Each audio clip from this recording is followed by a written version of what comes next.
turning radius is really good. For a truck, this is pretty decent. And it drives like an SUV, because that's really what it is. It's an SUV. So when you're driving, it has just an excellent ride quality. Like, it really is good. I mean, there's a lot of, like the Ford Ranger, right? The Ford Ranger is bouncy, and you can tell it's just like a truck, you know. It doesn't feel smooth and anything like that. And when you put plywood in the Ford Ranger, it's not going to lay flat, stuff like that. Now, the same thing with the Maverick. Now, the Maverick has a great ride quality, but the bed isn't as functional as this bed, you know. And so something to consider. I like the Maverick. I was very impressed with it. But as far as actually buying it to use to move stuff, it's not as practical. It's not as good. It doesn't have the same trunk type compartment and all that stuff. So yeah, this is a very unique vehicle.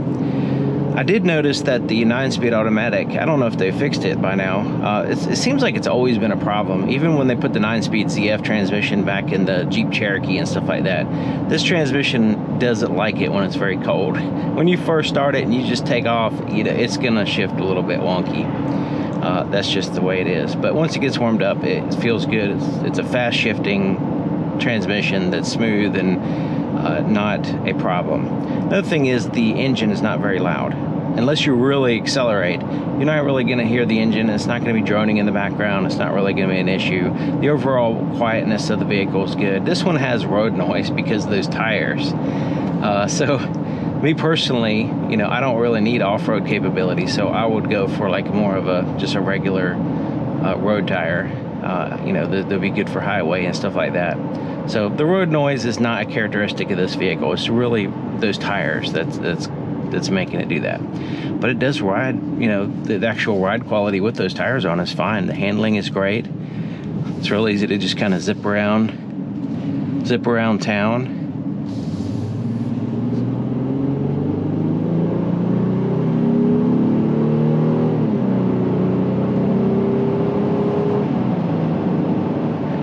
That's not to the floor, by the way. It's faster than that, but it's not really made for going real fast.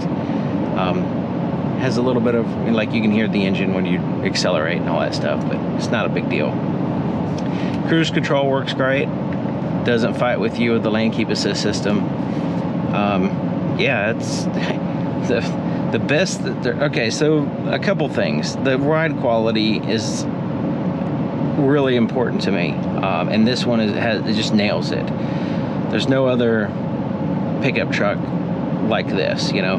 Same thing with the trunk in the bed. The actual composite bed is great, but in addition to that, because of the size and everything, but in addition to that trunk space back there, another game changer, because there's a lot of trucks that have, you know, backseat storage and cargo area back there, and you know, but this one, for the size, the weight, the ride quality, and all that stuff, it's just a no-brainer. Like, there was no other truck that I even considered when I went to buy a truck because of these factors, you know. The Santa Cruz is kind of like this, but it doesn't have the bed space. It doesn't have the little trunk that it has. It's not all that great as far as, it's not as big. It's cool looking and all that stuff, but I think this is just a more practical vehicle in overall, the Ridgeline in general. You know, the Trail Sport, I mean, that's just a cosmetic thing, or, you know, if you kind of like the looks or whatever. But just the in general, any of the trims aren't like hugely different in most Hondas, you know. In this particular case, you know, it's the Trail Sport, but just in general, the Ridgeline is a very functional and practical vehicle. The prices of them, you know, the prices of the vehicles are ridiculous, I guess, so it's hard to really comment on that compared to previous years. Just for context, mine was an RTL trim, and it had leather interior and all that stuff. There was very, very minimal differences between that one and this one, but I paid $40,000 out the door for a 2020 RTL. It was all-wheel drive. It had, you know, there was small differences, like it didn't have the lights in the visor there. There was a couple things that just very, very small difference. It didn't have navigation, you know, stuff like that. But yeah, it was.